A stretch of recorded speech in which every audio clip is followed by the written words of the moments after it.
Hey guys, what's up? It's me, Vivs here from Slide Nerd. Today, we are going to talk about how we can add some touch feedback to our app by drawing ripple effects when the user selects an item from the recycler view. Now, this is the Lollipop device, and there's the pre-Lollipop device that we have. And we are going to need libraries if you want to have ripple effects on the pre-Lollipop devices because the ripple drawable, the thing that we are going to use in our current video, is not available for pre-Lollipop devices. So let's take a look at how we can do this. The first thing that you guys should be doing is to go to Google and type Android ripple effect. As soon as you do that, there are links from GitHub. There is a Android developers link here that talks about how to define custom animations. Then there's a ripple drawable, of course, which we need to take a look at. And there's Android Arsenal over here. Now, if you are unaware of Android Arsenal, it's basically the single largest collection of all the Android libraries that you're gonna ever need for doing anything with respect to Android. Take a look at that. So out of this, we have come to the ripple effects category where these are the libraries available for doing a ripple effect in Android. Now, if you go further and take a look at one of these libraries, for example, the ripple effect and the ripple view, you will notice that they all do pretty much the same thing. They all have a custom layout where they made a ripple view extends relative layout, and inside this, they're basically going to have a gesture detector, and this is going to intercept the touch event, and it's going to draw a circle that's going to fade in its alpha value from 1 to 0, and thereby show you or give you the illusion of a ripple effect on Android and all the previous versions. Now, if you take a look at ripple effect library here, it simply says that it supports versions 9 plus, and with the ripple view, there's something very similar at the bottom. They have said that it supports Gingerbread Plus in their compatibility. So you're welcome to use one of these libraries, and your ripple will run on all previous versions as well. But in my case, I'm going to talk very specifically about the ripple drawable, which, as you can see, says added in API level 21. This is not available on pre-Lollipop devices. So let's take a look at how we can use this ripple drawable in our code to make things happen. If you go to the documentation for the ripple drawable class, you can immediately notice it says added an API level 21 here. At the same time, it says drawable that shows a ripple effect in response to state changes. And of course, you can control where that ripple is triggered by setting a hotspot, the point where the ripple originates within your drawable. But before we read any further about the mask and something, let's go ahead and actually implement this in our code. So going back to Android Studio, you're going to have a drawable v21 folder with a custom bg file inside it. Now, if you open this file, you will notice that I have a ripple starting and ripple closing tag. And at the same time, I have the Android color attribute that defines the color of my ripple.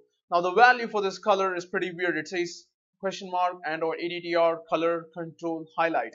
Now, in other words, you have to go to your styles.xml. In our case, the styles21.xml here.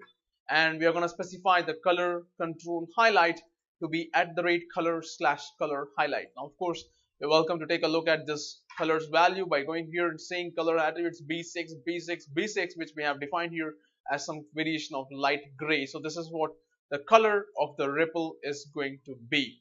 So going back here to our custom BG, now in our pre-Lollipop devices, we cannot have the ripple. So we're going to have a simple selector here in the pre-Lollipop devices where we can simply define the shape state pressed equals to true, and within that we can have a shape here,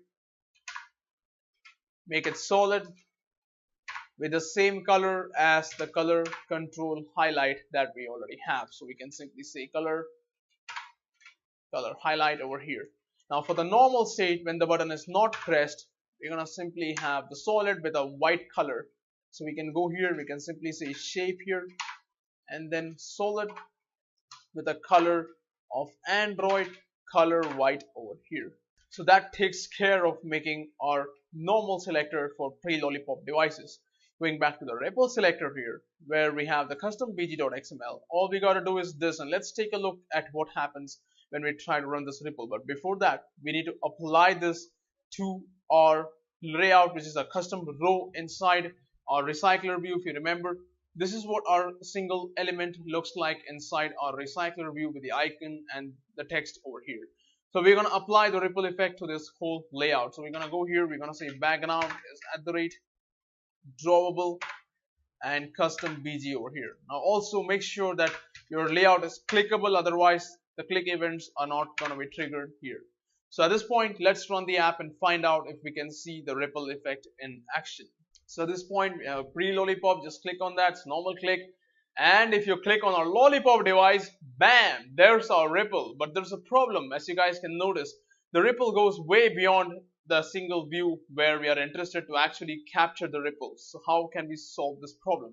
And this is where the mask comes into the picture. You see, you go up and you read the documentation again. It says a touch feedback contains several child layers, including a special mask layer that is not drawn on the screen. The mask layer is basically a layer which is not going to be drawn, and it is going to constrain your ripple. So let's go ahead and make that mask layer by simply going back here to our custom BG for V21, and here we're going to simply have an item inside this. Now remember, your ripple is basically like a state selector that we already have. In other words, you can have the item state press, state selector, state focus here as well.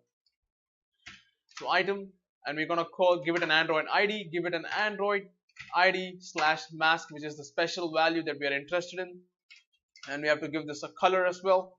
So we can use the drawable attribute here for the mask by saying drawable, and we can give it the Android color white here to constrain the ripple within the bounds. Now at this point, if we run the app, the ripple should work perfectly. Let's take a look at that. So at this point, if you run our pre-lollipop and lollipop, the pre-lollipop is going to give you the same effect, but take a look at lollipop. There is our ripple effect for each item in the recycler view. So there's a lot of things that are still untouched or uncovered with respect to the recycler view and the ripple effect at this point. If you guys want to give some suggestions about how you can make this better, you're welcome to suggest. I'll make a separate video, and I'll also mention your name in that video as well. So be sure to let me know what you think about this. In the meantime, if you like what you saw, please like this video, share this video, subscribe to Slide Nerd, and let us know your thoughts in the comment boxes below. Thanks for watching. I'll catch you guys in the next video. Have a nice day.